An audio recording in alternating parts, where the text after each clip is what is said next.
Do you know Infamous, or the second one, Infamous 2? Maybe the Sly Cooper series? What about the Ghost of Tsushima? I'm sure most of you have heard about it. Before we start, don't forget to like, comment and subscribe, and also guys, you can join me on my Twitch streams.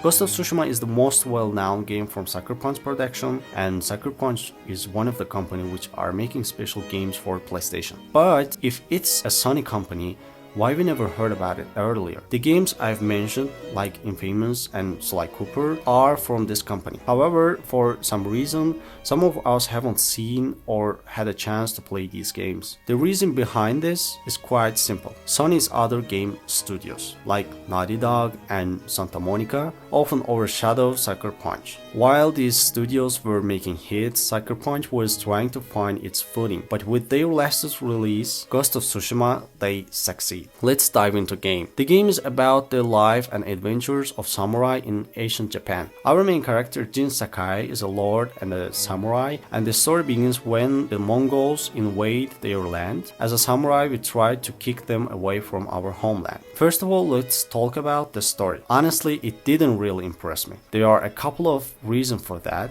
First, the story itself is not very compelling. In the invasion, the Mongols capture our uncle, who is a samurai also, and we survive with a girl named Yuna. In the first chapter, our goal is to save our uncle and Yuna's brother. Actually, that is not emotional enough for me, since it's still early in the game. But the quality of the story at this point is being undermined by the cinematics. Actually, guys, this doesn't strongly affect your gameplay experience, but it may impact your impression a little bit. For example, if they had killed our parents or siblings, it will be more motivating for us. When it comes to uncles, it just doesn't have the same impact. The only part of the story that affected me was maybe at the 10th hour, that was the death of someone we believed was innocent. And actually, I have to say that about the story, I liked Yuna a lot. She is the only character I care about in the game. One thing I didn't like in the side missions and the main missions was the repetitive structure. For example, you start a new mission and go to meet Yuna.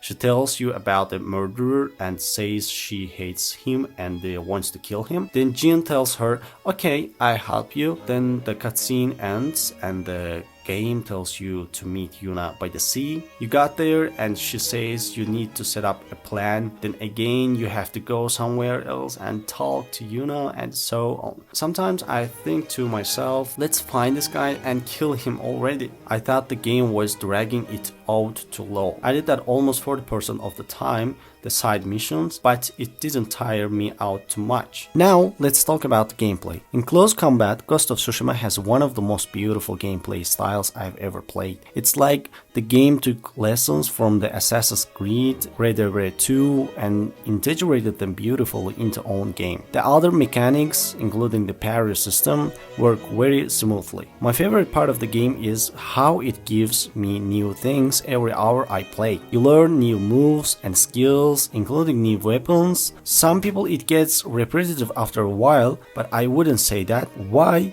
Because, for example, I try to max out my character as much as I can in the first 10 hours, and once I did that, I started to lose track of the main story. I had very little left to unlock, but then archers with potions, arrows started appearing. Or when I went to get my father's armor, they gave me a new weapon. So it changed in a way and gives the player a new experience. There are also some moves that are difficult to unlock in the game, and you can only unlock them after you finish a series of the side missions. For example, there's an anime style moves where you slash a bunch of enemies at the same time by moving like a lightning bolt, like Zenitsu, then fight them with a flaming sword.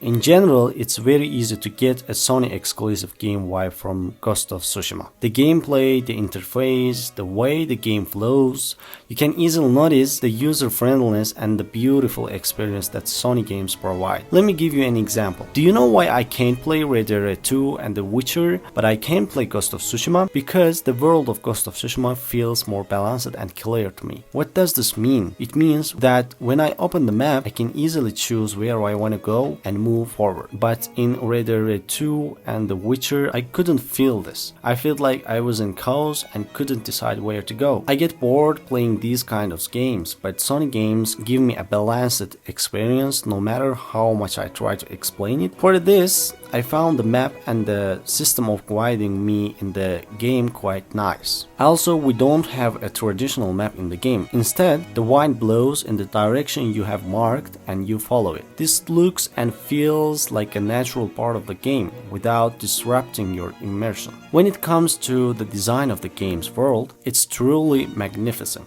The quality of the textures and the beauty they bring together make it look like a masterpiece. But I have to say that I found the weather incredibly disrupting in some places. For example, sometimes there were sunsets where I couldn't see the world clearly because of the light. It could be me and my PC. Anyway, I thought I have to say that. Overall, as a samurai fan, I think this game deserves 9 points out of 10. And I cut 1 point from the story. It's like the game took small details from games like Assassin's Creed and Red Dead 2, as I mentioned before, and made them its own, and I think it succeeds. You can easily sense and enjoy these details in the game. As an example, the storytelling cinematics reminded me of Red Dead 2, but I can assure you that when all the details come together, you will have a tremendous gaming experience. If there are any chance in the coming hours, I'll definitely update you in other video. Thanks for watching and don't forget to like, comment and subscribe. See you next time.